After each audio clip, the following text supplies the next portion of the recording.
زمین سے آسمان کی طرف پرواز کرتی ہوں، زمین سے آسمان کی طرف پرواز کرتی ہوں، خدا کا نام لے کر اس تقریر کا آغاز کرتی ہوں۔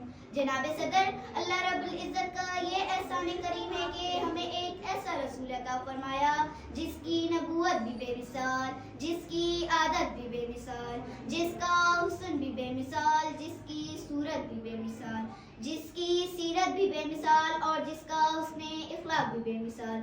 سارے جہاں کا رب معلوم ہے آپ کو، اخلاق بھی دی ہے اسی نے انہیں تعلیم۔ قرآن میں یہ فرماتا ہے پروردگار انک لعلی خلق عظیم۔ جناب صدر، میرے حضور کا اخلاق ایسا تھا کہ حضرت عمر فاروق رضی اللہ تعالی عنہ ہاتھ میں تلوار لیے غیظ و غضب کے عالم میں گھر سے نکلتے ہیں کہ آج تو بنی اسلام کا چراغ بجھا ہی دینا ہے۔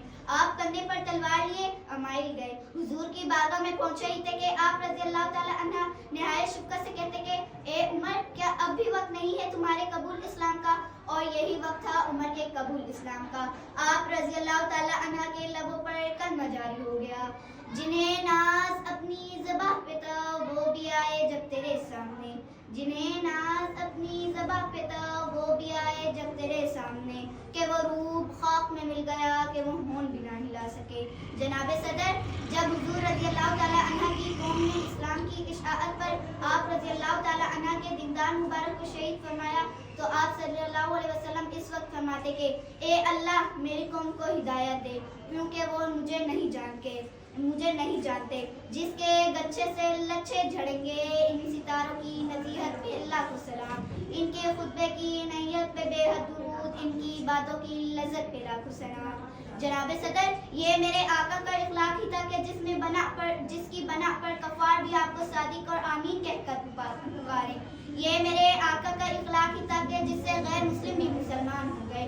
یہ میرے آقا کا اخلاق ہی تھا کہ جس نے دشمنوں کو بھی دعا دی۔